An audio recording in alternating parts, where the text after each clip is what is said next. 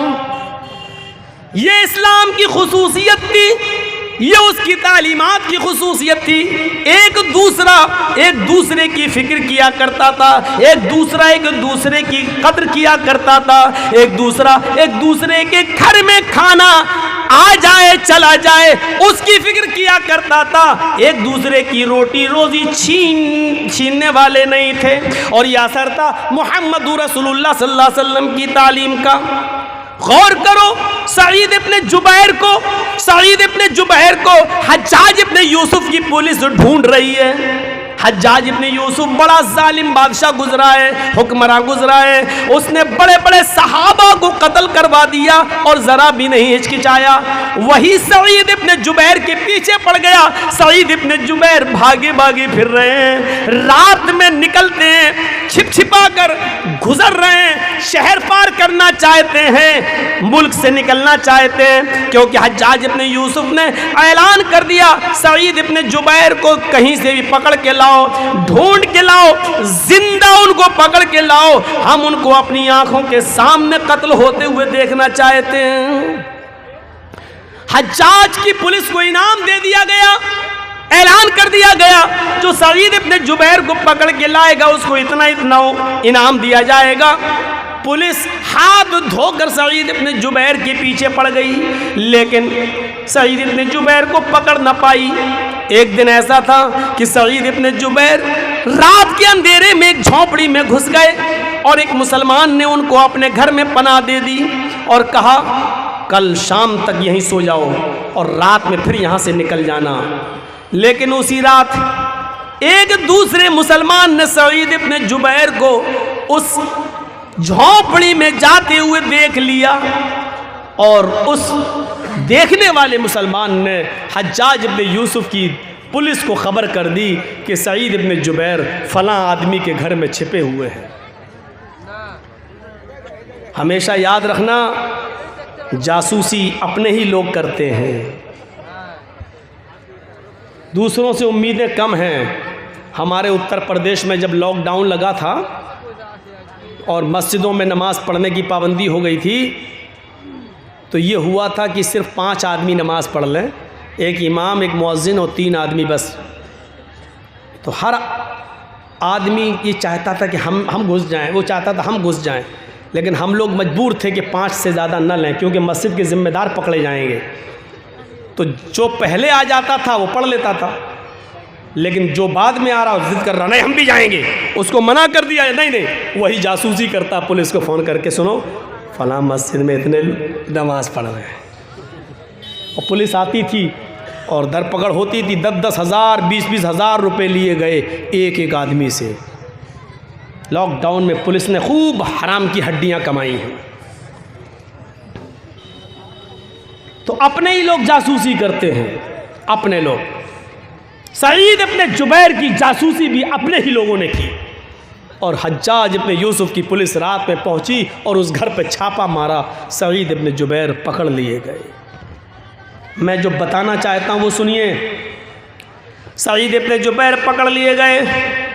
سعید ابن جبیر کو حجاج کے سامنے لے جانے کی تیاری ہونے لگی، لیکن راستہ کافی دور ہے۔ گھوڑے پر اگر لے کے جایا جائے تو کم سے کم ہفتہ 10 دن لگے گا، اتنی دور نکل چکے تھے سعید ابن جبیر حجاج کی پکڑ سے۔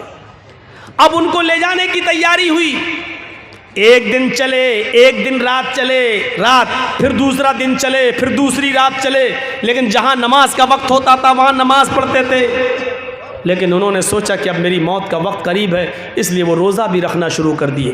دن میں روزہ رکھ رہے تھے، اور جہاں پولیس والے تھک جاتے تھے اور آرام کرنے لگتے تھے، سعید ابن جبیر وہیں پر نماز نوافل کا اہتمام کرتے تھے۔